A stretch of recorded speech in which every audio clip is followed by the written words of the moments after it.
আদম আলাইহিস সালামের থেকে শুরু করে ইব্রাহিম খলিলুল্লাহ পর্যন্ত যে কোনো বস্তুই কোরবানি, হালাল বস্তু কোরবানি দেওয়া যেত। মনে করেন আপনার ফসল আছে, এই ফসলও কোরবানি দেওয়া যেত। হাবিল আর কাবিলের ঘটনা আপনারা জানেন। একটা মীমাংসার জন্য হযরতে আদম আলাইহিস সালাম বললেন যে একটা মেয়েকে তোমরা দুইজনই বিবাহ করতে চাও, ভালো কথা, দুইজনই তোমরা আল্লাহর দরবারে কোরবানি পেশ করো। আল্লাহর বান্দা হাবিল একটা দুম্বা পাহাড়ের উপরে রেখে আসলো, আর কাবিল এ চাষবাস করত, কিছু খাদ্য ফসল শস্য এগুলো নিয়ে পাহাড়ের উপরে রেখে আসলো। আকাশ থেকে এক খণ্ড আগুন নেমে এসে হাবিলের কোরবানিটাকে পুড়িয়ে দিয়ে গেল, কিন্তু কাবিলেরটা কবুল হলো না। জোরে জোরে বলেন সুবহানাল্লাহ। এভাবে যারা ডেডিকেশন করত, স্যাক্রিফাইস করত, কোরবানি দিত, এভাবে উঁচু জায়গার উপরে প্রকাশ্যে আসমানের নিচে তার কোরবানিটা রেখে দিয়ে আসতো। আল্লাহ যারটা কোরবানি কবুল করবে, আসমান থেকে আগুন এসে সেটাকে পুড়িয়ে দিবে। তখনকার সময়ে কোরবানির ওই পশু খাওয়া জায়েজ ছিল না, কিন্তু আল্লাহ রাব্বুল আলামিন মিল্লাতে ইব্রাহিমের উপরে এমন রহমত করেছেন যে বাহিমাতুল আনআম হালাল পশু যখন কোরবানি হলো, তখন থেকে আল্লাহ পাক এই পশুর গোশতটা যিনি কোরবানি দিচ্ছেন তার পরিবারের, তার আত্মীয় স্বজনের, ফকির মিসকিনের, সকল দেশবাসীর জন্য খাওয়া হালাল করে দিচ্ছে। তাহলে আল্লাহ আমাদের উপকার করছে না?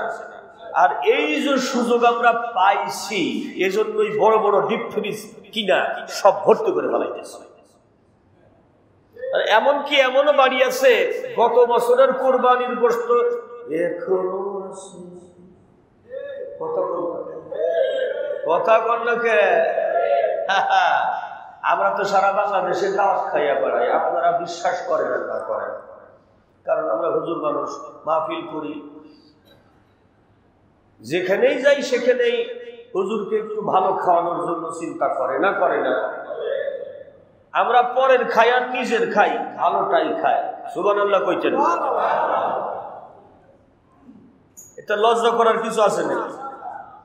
আমি ঢাকাতে এক সচিব সাহেবের বাসায় ধানমন্ডিতে আমারে দাওয়াত করলো। হুজুর, আমার বাচ্চাটা কিডনি দুইটা নষ্ট হয়ে মারা গেছে, আপনারে দিয়া দোয়া করাবো নিয়ত করছি, আপনারে দিয়া দোয়া করাবো নিয়ত করছি। আলহামদুলিল্লাহ, আমি যাবো, দোয়া করবো। তো দোয়ার অনুষ্ঠান হয়েছে, কোরআন খতম হয়েছে, হাফেজ সাহেবরা রয়েছে, হুজুর আপনি এসে একটু দোয়া করে দেন। টেবিলে বৈশা খাওয়ার ব্যবস্থা, আমি বললাম আমি তো টেবিলে খাই না। বলছে টেবিল ছাড়া তো খাওয়ার ব্যবস্থা নাই, তাহলে খাটের উপরে দস্তরখানা দিয়া দেন, খাবো। ঠিক আছে, তাই দিন। এবার আমারে দিতেছে, হুজুর ভক্তি সহকারে খাইয়েন। তাহলে ভক্তি সহকারে খাইতেছি, হালাল খানা। বলছে এটা কিন্তু কোরবানির মাংস। কিসের মাংস? আরে কোরবানি গেছে গা 11 মাস আগে, আর এখন কইতেছে এটা কোরবানির গোশত। আমি বললাম এটা কিভাবে সম্ভব হয়? বলছে হুজুর আপনি বোঝেন না, কোরবানি দিয়া দিছি 3টা, আল্লাহ তৌফিক দিছে, বিলায় দিছি একটা, ফকির মিসকিন গো আত্মীয় স্বজন গো দিছি একটা, আর একটা পুরো আস্তাই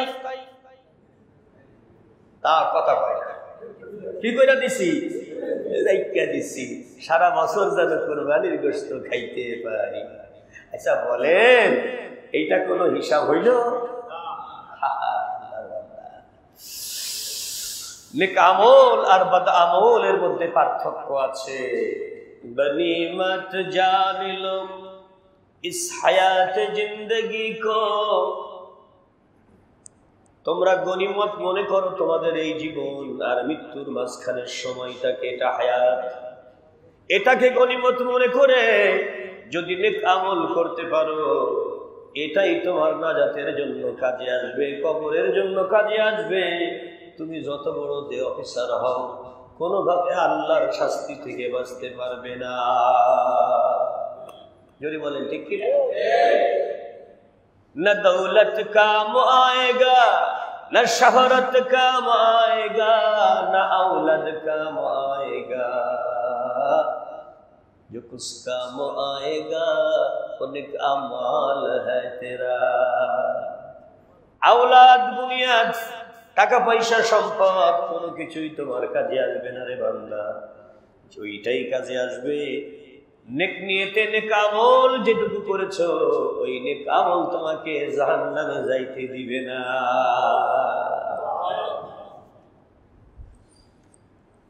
এইজন্য আমরা যারা কোরবানি করব, জানের কোরবানি, মালের কোরবানি, অর্থের কোরবানি, কোরবানি দেওয়ার কথাই বলা হয়েছে।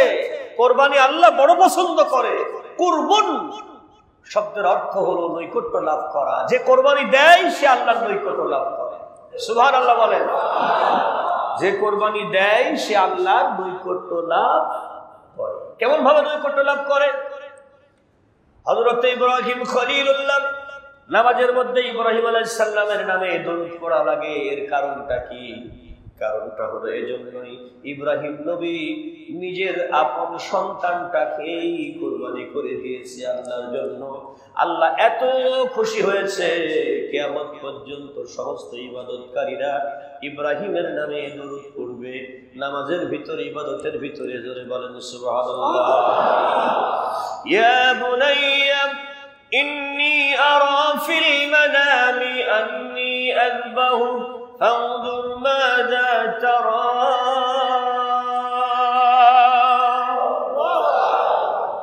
ইব্রাহিম আলাইহিস সালাম অত্যন্ত যত্ন করে কুরবানি দিলেন। স্বপ্নে দেখছেন প্রিয় বস্তু কুরবানি করো। 8ই জিলহজ কুরবানি দিলেন।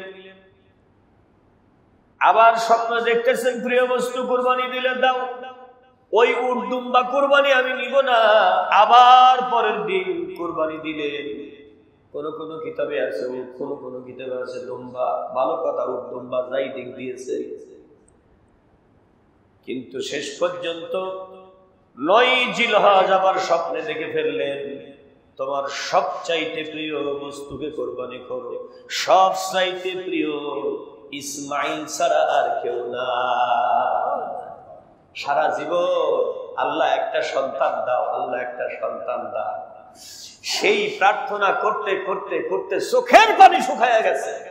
সেই সন্তান হাইটা বেড়াইতেছে, এইটারে এখন কুরবানি দেওয়ার নির্দেশ দিতেছে আল্লাহ রাব্বুল আলামিনের খলিল।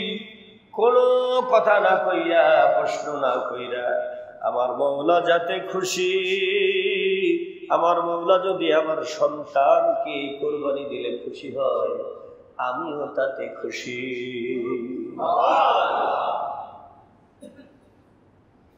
মুসলিম পরিবারটা এরকম হয়, আল্লাহর জন্য, সব আল্লাহর জন্য। আমার আল্লাহ যাতে খুশি, আমি খুশি।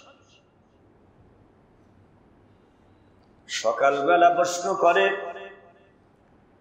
ইয়া বুনাইয়া ইন্নী আরা ফিল মানামি আন্নী আযবাহুক ফানজুর মাযা তারা। হে আমার সন্তান, তোমার মতামত বলো। আমি স্বপ্নের মধ্যে দেখলাম আমি তোমারে জবাহ করতেছি। যদিও ছোট্ট ইসমাইল, সেও কিন্তু ছোট্ট নবী। নবী জানে আল্লাহ স্বপ্নে যা দেখায়, নবীরা যা স্বপ্নে দেখে আল্লাহর হুকুম সবই, এটা কেউ পাল্টাইতে পারে না। ইসমাইল জানে আমার হায়াত শেষ, ইব্রাহিম জানে আমার সন্তান শেষ। এত কিছু জানার পরে আল্লাহ রাব্বুল আলামিনের নবী এক মুহূর্তের জন্য পিছপা হয় নাই। ইসমাইলও নয়, ইব্রাহিমও নয়।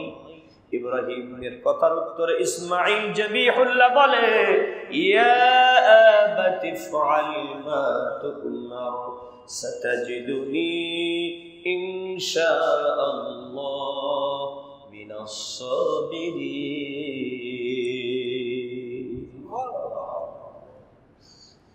ইমানদার নেককার ধৈর্যশীল বান্দাদের সাথে আখিরাতে দেখা হবে গো নবী, আল্লাহর নবী।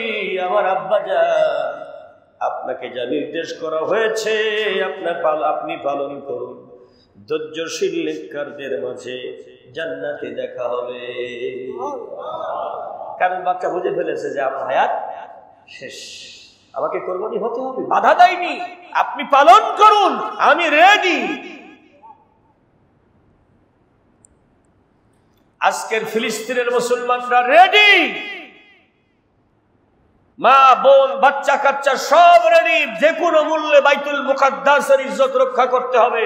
কোরবানি দিয়ে দিয়েছে, ইতিমধ্যেই জীবন কোরবানি দিয়েছে প্রায় 40,000 নরনারী শিশু, তবুও তারা পিছপা হটে না।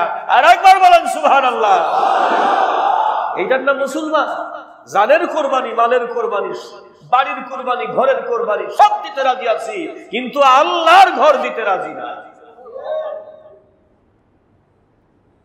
ইসলাম জিন্দা থাকে এই কোরবানির মাধ্যমে। জোরে কথা সুবহানাল্লাহ। জানের কোরবানি, মালের কোরবানি, অর্থের কোরবানি সবকিছুর মধ্যে দিয়ে ইসলাম জিন্দা থাকে। এই মসজিদটা যদি আপনারা অর্থের কোরবানি না দিতেন, এই মসজিদ তৈরি হইতো? তাইলে আল্লাহর দ্বীন এর একটা ইমারত, এটা এই আল্লাহর দ্বীনের এই মার্কাজ, এটা টিকে আছে কিভাবে? আপনি কোরবানি করছেন বলেই তো টিকে আছে। চলতেছে, নামাজ চলতেছে, আযান চলতেছে, ইকামত চলতেছে। আহারে আল্লাহ রাব্বুল আলামিনের নবী হযরতে ইব্রাহিম আলাইহিস সালাম বিবি হাজরাকে বললেন, বিশেষ একটা কাজের জন্য সন্তানকে নিয়ে যাচ্ছি, সাজাইয়া দাও। জোরে গান সুবহানাল্লাহ। ওরে রেডি কইরা দাও, বিশেষ একটা কাজের জন্য নিয়ে যাইতেছি। আল্লাহর বান্দি রেডি করে দিলেন। আমার স্বামী হুকুম করেছে, সন্তানকে রেডি করে চলতেছে রাস্তায়। ইবলিস শয়তান আস্তে করে গিয়া বলে, হাজেরা তুমি তো জানো না তোমার ওই বাচ্চাকে জবাই করতে নিয়ে যাইতেছে, জবেহ করতে নিয়ে যাইতেছে ইব্রাহিম, তোমার কাছে মিশা কইছে। সঙ্গে সঙ্গে মা হাজেরা কয়, নাউযুবিল্লাহ মিন যালিক, আমার স্বামী আমার কাছে মিথ্যা বলবে, এটা হতেই পারে না। বিশেষ একটা কাজের জন্য তারে নিয়ে যাইতেছে, আমাকে বলেছে। বলে না না, আল্লাহ কইছে ইসমাইল রে কোরবানি দিতে। কেডা কইছে? মা হাজেরা বলে, আমার আল্লাহ যদি বলে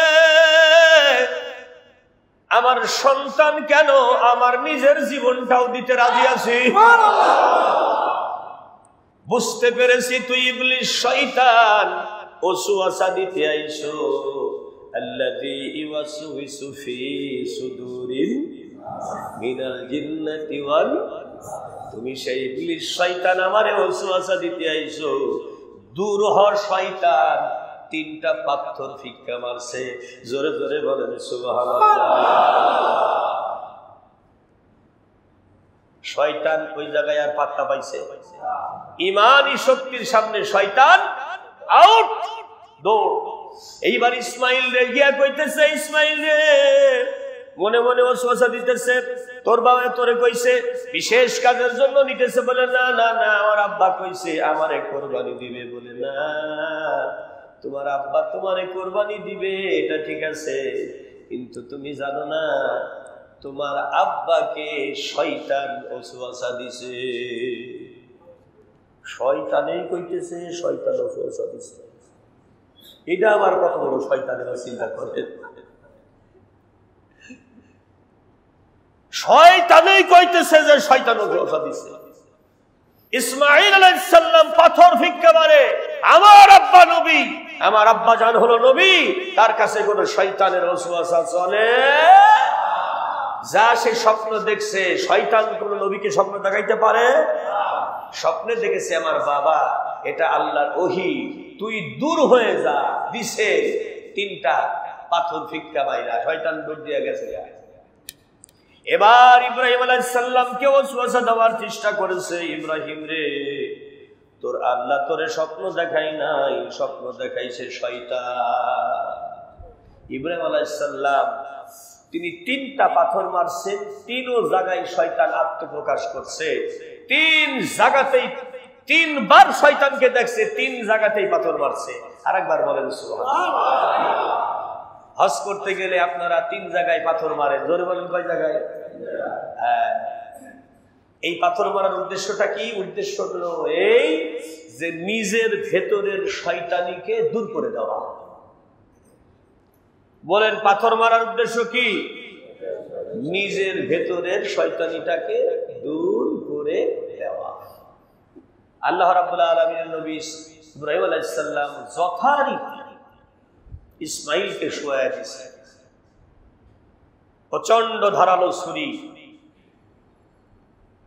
কিন্তু ঘটনাটা ঘটলো এই জায়গায়, ইব্রাহিম আলাইহিস সালাম যখন বলেছে ছেলেটাকে কোরবানি দিতে হবে, হে ছেলে তোমার মতামত বলো। ইসমাইল বলে ইনশাআল্লাহু মিনাস সাবিরিন, আমাকে ধৈর্য ধারণকারী হিসাবে পাবেন, আপনার কাজ আপনি করেন, আল্লাহ যেটা হুকুম দিয়েছে। এই ইনশাআল্লাহ বলার কারণে রব্বে করিম 4খানা পুরস্কার ইসমাইলকে দান করলেন। কয়টা পুরস্কার?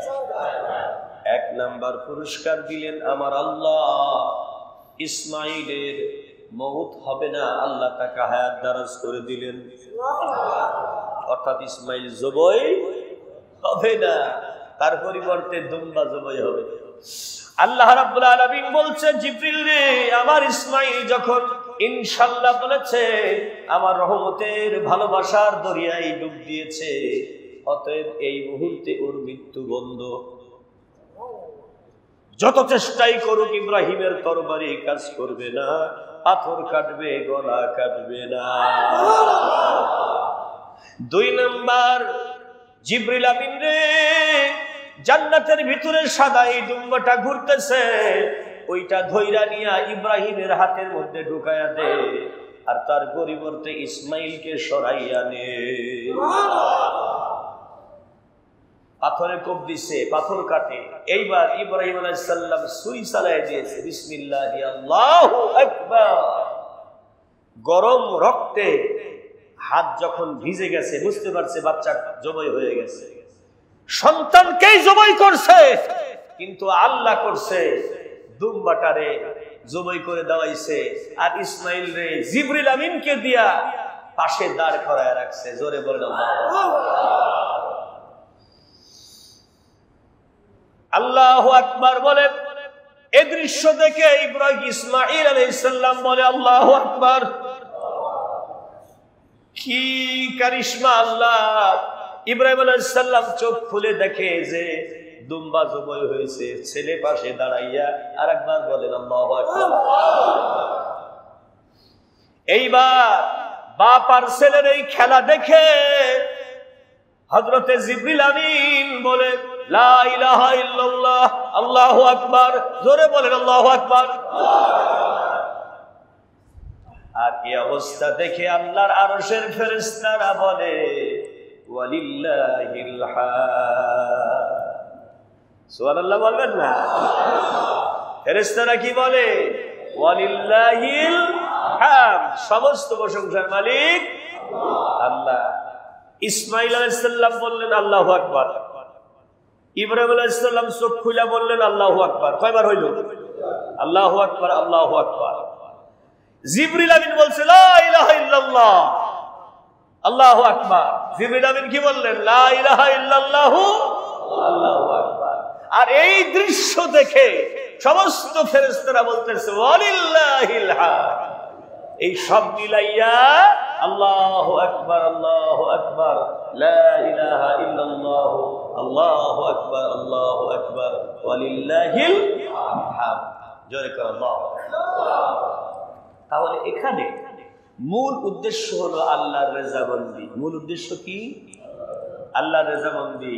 মূল জীবন দিয়েছে আল্লাহ, নিয়ে যাবে আল্লাহ, কিন্তু আমার জীবনটা যেন আল্লাহর পথেই যায়। আমার মৃত্যুটা যেন শহীদের মৃত্যু হয়, আমার মৃত্যুটা যেন অপবিত্র না হয়। আরেকবার বলেন ঠিক কিনা? এজন্য কোরবানির সময় আমরা দোয়া করি, সকলে পড়েন কুল ইন্না সালাতি ওয়া নুসুকি ওয়া মাহইয়ায়া ওয়া মামাতি লিল্লাহি রাব্বিল আলামিন। আল্লাহ রাব্বুল আলামিনের হুকুম পালনে হাজরা তার সন্তানকে কুরবানি দিতে একটু বিস্ম হয় নাই। আল্লাহর সন্তুষ্টির জন্য ইব্রাহিম তার সন্তান কুরবানি দিতে কোনো আপত্তি করে নাই। যতদিন পর্যন্ত এই সিলসিলা পৃথিবীতে জারি থাকবে, আল্লাহর জন্য নিজের জান, নিজের মাল, নিজের সন্তানকে আল্লাহর উদ্দেশ্যে দিতে হবে, ততদিন পর্যন্ত আল্লাহর দ্বীন পৃথিবীর থেকে কোনো কাফের ধ্বংস করতে পারবে না। সন্তানকে আল্লাহওয়ালা বানাবে, আল্লাহর ঘর, আল্লাহর দ্বীনের কাজ, এছাড়া আর কোনো নেক আমল নাই রে ভাই। আপনি জন্য দেখবেন বড় বড় আল্লাহওয়ালা তারা মসজিদ বানায়, মাদ্রাসা বানায়, এতিমখানা বানায়, সরে বলেন ঠিক না? তারা বড় বড় মার্কেট বানায় না, বড় সিনেমা হল বানায় না, তারা এতিমখানা বানায়, মসজিদ বানায়, মাদ্রাসা বানায়, কোরআন পড়ার মারকাজ তৈরি করে, কোরআনের কারখানা তৈরি করে, যেখান থেকে আল্লাহর কোরআনের আলেমরা বাড়াইতেই থাকবে। জোরে গন্ধ সুবহানাল্লাহ। এই জন্য আল্লাহওয়ালা বান্দা যারা, তারা সন্তান পেটে আইলে নিয়ত করে ফেলায়, আমার পোলারে আমি কোরআনের হাফেজ বানাবো, কোরআনের আলেম বানাবো। জোরে বলেন সুবহানাল্লাহ। যখনই নিয়তটা কইরা ফেলায়, তখন আল্লাহর দরবারে ওইটা কি হয়ে যায়? আরো জোরে বলেন। আচ্ছা বলেন, একটা ডাক্তার সাহেবের মা বাবার মর্যাদা বেশি আল্লাহর কাছে, না একটা কোরআনের হাফেজের মর্যাদা আল্লাহর কাছে বেশি? কথা কই না। একটা ডাক্তার বানাইতে লাগে 5 কোটি টাকা, আর একটা কোরআনের হাফেজ বানাইতে 5 লাখই হয়ে যায়, তাও লাগে না। যদি লিল্লাহ বডিকে খাই তাও লাগে না। ওই জনিয়ত আল্লাহ তোমার জন্য দিয়া দিলাম, ব্যাস আপনার এই কোরবানি। আপনি ডাক্তার বানায় কি করবেন? ও তো কষায়, কলমের খুসা দিয়া কমিশন খায়। অবশ্য ঢাকা শহরে খায় না, কথা কয় না। আপনি যাওয়ার আগেই আপনার লগে দেখা করব না, ওই দূরের থেকে দেখা কয় 22 রকমের টেস্টু, কি কথা হয় না, টেস্টু। এই 22 রকমের টেস্টু করতে 22,000 খরচ হইব। এই 22,000-এর মানে মোটামুটি 10,000 কিন্তু ব্যাগ গিয়ারে, মানে ফিলাক্সিলুড হয়ে আবার ওনার পকেটে আইব। মনে হয় এই কমিশন সিস্টেম আপনারা জানেন না, কথা বলতে। আমি এক ডাক্তারের জিগাইলাম, আমার আপন ফুফতো বউ নাই, বউ নাই পর্যন্ত ফুপুর মেয়ের স্বামী, তারে জিগাইলাম, রে ডাক্তার, এই কথা নাই বার্তা নাই, খালি টেস্ট করাইস জন্য রে, কথাটা তো বুঝলাম না। MBBS পাস করে, FRCS পাস করে এই কি শুরু করছিস? কয় যে বোঝেন না মিয়া ভাই, মিয়া ভাই আপনি বোঝেন না, টেস্ট করাইতে দিলে তার অর্ধেক কমিশন তো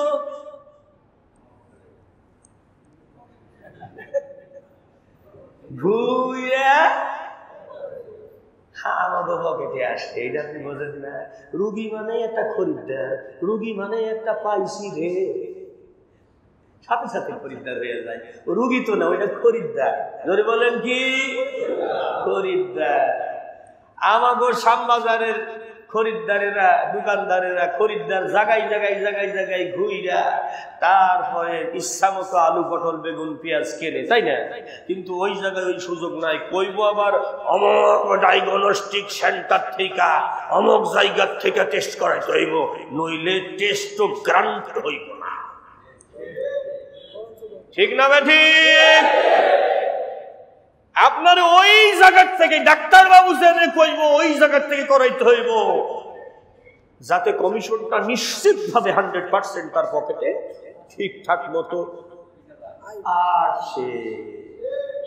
কথা শুনে আপনার আবার হাসে, হাসে কোথায়? সঠিক কথা কইতেছি না, আমি তো সঠিক কথা কই, কোরআন হাতে নিয়ে বেঠিক কথা কইতেছি না।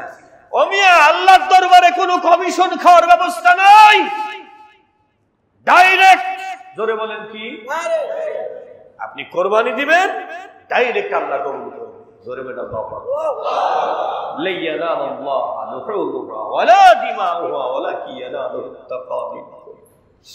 রব্বে কারীম বলেন, তোমার গড্ডু গোশত হাড্ডি রক্ত মাংস চামড়া কোনো কিছু আমার প্রয়োজন নাই। আমি তোমার অন্তরের নিয়ে তার অন্তরের তাকওয়াটা দেখি। যার তাকওয়া ঠিক আছে আমি মাওলা তারটা কবুল করে তারে জান্নাতে দিয়ে দিব। জান্নাতে দেওয়ার আগে হাউজে কাউসার পান করায়া দিব। হাউজে কাউসার কার? এইটা দান করে দিছে আমাদের নবীকে আমার আল্লাহ। জোরে বলেন ঠিক কিনা? সূরা কাউসার মুখস্থ নাই? পড়েন, ইন্না আ'তাইনাকাল কাউসার ফাসাল্লি লিরাব্বিকা ওয়ানহার ইন্না শানিআকা হুয়াল আবতার। ইন্না আ'তাইনাকা, নিশ্চয় আমি দান করে দিলাম আপনাকে আল কাউসার, আমার কাউসার আপনাকে দিয়া দিলাম। এজন্য কাউসারের মালিক আমার নবী। আর একবার বলেন সুবহানাল্লাহ। আমরা বেজার না খুশি? প্রিয় হাজিরিন, কোরবানি সম্পর্কে অনেক কথা আছে। কোরবানির দিনগুলোতে আপনারা হাতের নখ, চুল, চাড়া, শরীরে অপ্রয়োজনীয় পশম এই 10টা দিন অন্তত কাটবেন না, এটা সুন্নাত। সুবহানাল্লাহ। কোরবানি যারা দিবেন এই ব্যক্তিরা বিশেষ করে এই দিনগুলোতে শরীরের কোনো পশম, নখ এগুলো কাটবেন না, এটা সুন্নাত। জোরে বলেন সুবহানাল্লাহ। বেশি বেশি করে কোরআন তেলাওয়াত করবেন, প্রয়োজন হলে নিজের ভাগের মাংসটাও দিয়া দিবেন, তবু আল্লাহর কোনো মেহমান যেন খালি হাতে না যায়। এটার নামই স্যাক্রিফাইস। আর একবার বলেন সুবহানাল্লাহ।